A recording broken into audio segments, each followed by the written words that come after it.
So now that we've seen what a proper token looks like, now I want to see what a scam token looks like. Oops, looks like. All right, so let's, what scam token should we look at? Okay, let's look at Doge. I know Dogecoin is not listed here because it's not an ERC20 token. Okay, there's Doge V3. Let's take Doge token. Close enough, right, to Dogecoin. Okay, right off the bat, what can we see from the top? That's the picture. Okay, it just looks like a D inside a circle. Fine, whatever. Doge token. Overview, max total supply 121,000, 129. That's it. Okay, that's less than I thought. 26 holders only. Okay, well, that's lovely. Transfers have only been 46 since its creation. Okay, 18 decimal places, that's standard. Doge token website. Okay, let's look at the website. Let's see whether the website has any. Well, would you look at that? Okay, so yeah. If you look at a website like this, honestly, yeah, just don't. Oh, it's on BSC as well? Okay, that was on maybe on Uniswap. Anyway, whatever. Then we can look at the transaction. So the first transaction was 1,277 days ago. Is it all? Yeah, a total of 46. So in its history, only 46 transactions, right? 1,277 days ago. Okay, and the last transaction was 75 days ago, right?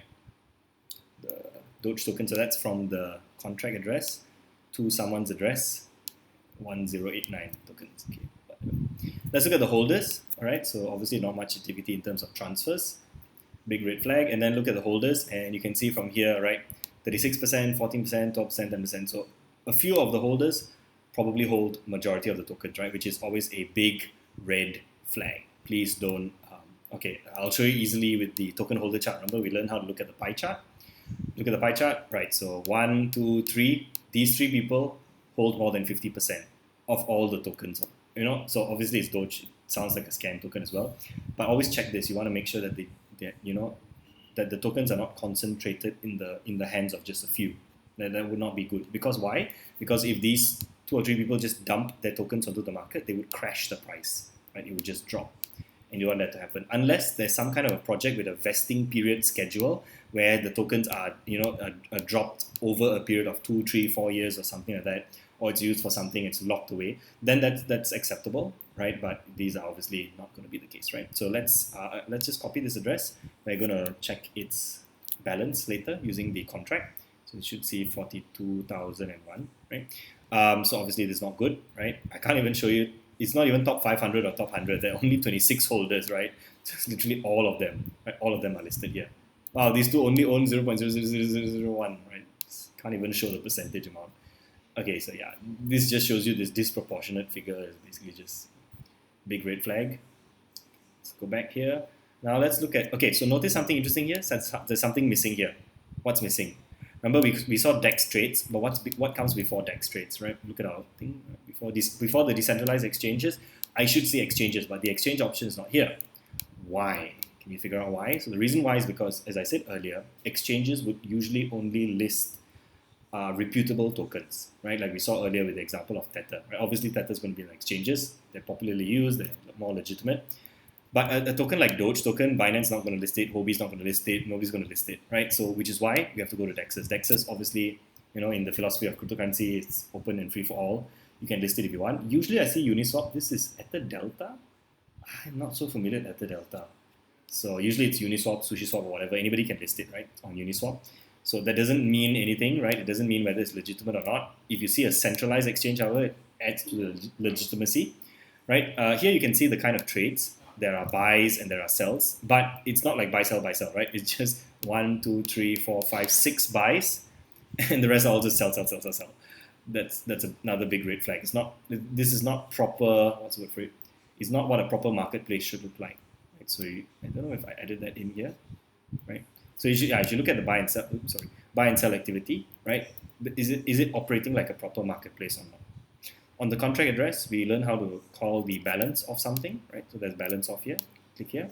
Put the address that we saw earlier. Remember what the number was? It should be 42,001. 42,001. Yeah, you can ignore the other zeros. The other zeros are just how Solidity displays the numbers. It's 42,001 that we can see here, right? So the contract's working, obviously. I'm not familiar with the other items here, so I won't talk about them. Analytics. Okay, let's look at the token transfers and stuff. Okay, this graph looks a bit weird. Let's just take away all the others. Let's look at the transfer amounts, right? So just literally two candles there. Let's see if I put 1 month, 6 months, 1 year. Okay, so that shows a really funny looking graph. It's just three different points in time, which is pretty much showing me that there's no proper buy and sell activity. I should see a graph, with some movement.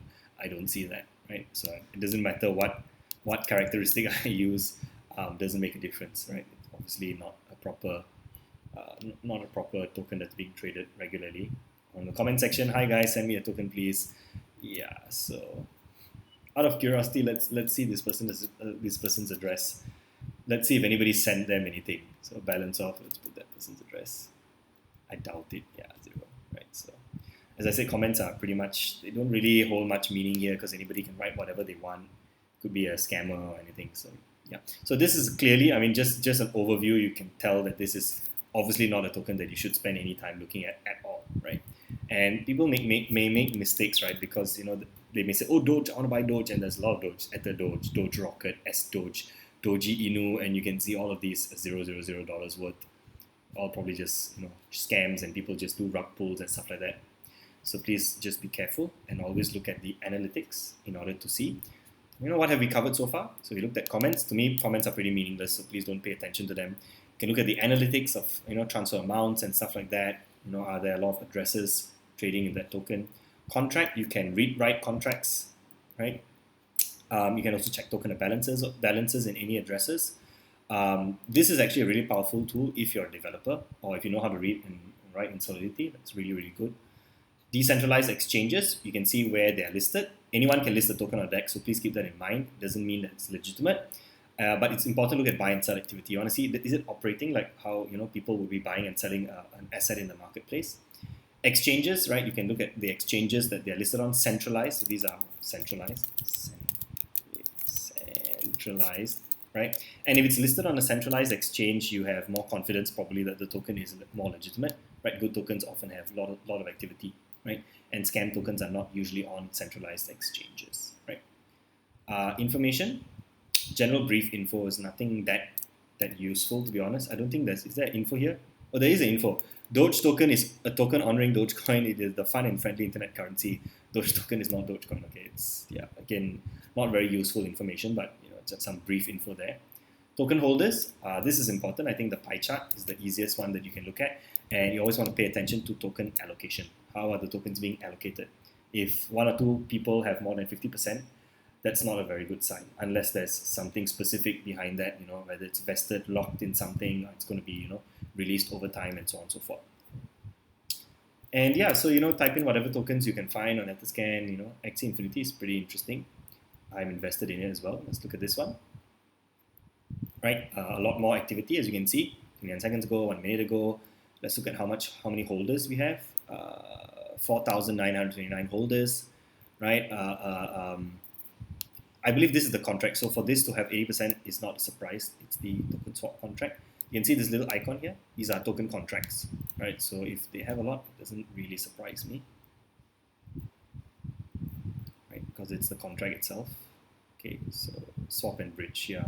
So yeah, this handles all the AXS tokens. Info. AXS is a Pokemon-inspired digital pet universe, and so on and so forth. It's a pretty fun game. Registered in Cayman Islands. Okay, I didn't know that. Right. So on and so forth. Cool. Exchanges, obviously, it's very reputable. It's listed on a lot of exchanges. Upbit has the most, 46%. It's a lot. Binance has the second highest, 30% of AXS USDT, as we saw earlier, right? AXS USDT, very popular pair now. DEX trades, yes, Uniswap, SushiSwap, those are the 2 biggest ones we expect to see. Can you see here the buy and sell? Buy, sell, buy, sell, buy, sell, buy, sell, buy, sell, buy, sell. So a lot more activity, a lot of buying as well. So that's good, right? It means people are buying the token as an investment. Contract. So you can read and write. I don't own any at the moment. So if you put it in and you don't own something, right, it should say 0. Just for example, I only have a little bit of Ethereum. If you want to donate, you can. Yeah. So again, I don't own any of that. Right contract, is there anything here? I don't think so, you can't. Oh, you can, yeah. Proof decrease. This is pretty interesting to use. I have a previous video where I talk about using this with regards to swapping Matic for wrapped Matic and the other way around as well. It's pretty cool. Analytics, let's look at the analytics. Okay, wow, look at that. Okay, that's a lovely graph growing up like that. 1 month of growth, look at that. 6 months, 6 months? We have 1 month and one all. Okay, I'm not sure why 6 months and 1 year is not available. But in the past 1 month, let's look at transfer amount. Right, transfer amount, okay, growing. Transfer count, so how many transfers are happening per day, also growing. Unique receivers, unique senders, total uniques, okay, also growing number of wallets and stuff. It's very bullish, right? People are very bullish on Axie Infinity. It's a growing game, doing very well. Comments, I'd be surprised if there are any here. Yeah, nothing. People are not going to waste their time commenting here. There's no point, right? Why bother? So, just look that, and you can see the Axie Infinity website. And as I said earlier, look at all the social profiles. I forgot to look at the Dogetoken, whether it has social profiles, but social profiles are important to look at, right? A lot of social profiles, so you can read each and every one of them. Always click on them and find them out. You don't just want to look at them, right? And the official site, let's look at what a nice official site really looks like. Very well done site. It's beautiful. It's a little bit slow. I don't know whether it's just my internet, but it's a very beautiful site. It's a bit slow to load. Yeah, there you go. Yeah, I mean, you look at that and you're like, okay, wow, that looks and feels very official, right, compared to Dogetoken. Okay, so yeah, I hope you guys learned some interesting things, right? We learned how to look at token holders, information, exchanges, decentralized exchanges, contract analytics, and comments in very brief, right? Hopefully this can help you with your token analysis when you want to invest in something. Thank you very much, and I hope you guys enjoyed this video. See you next time.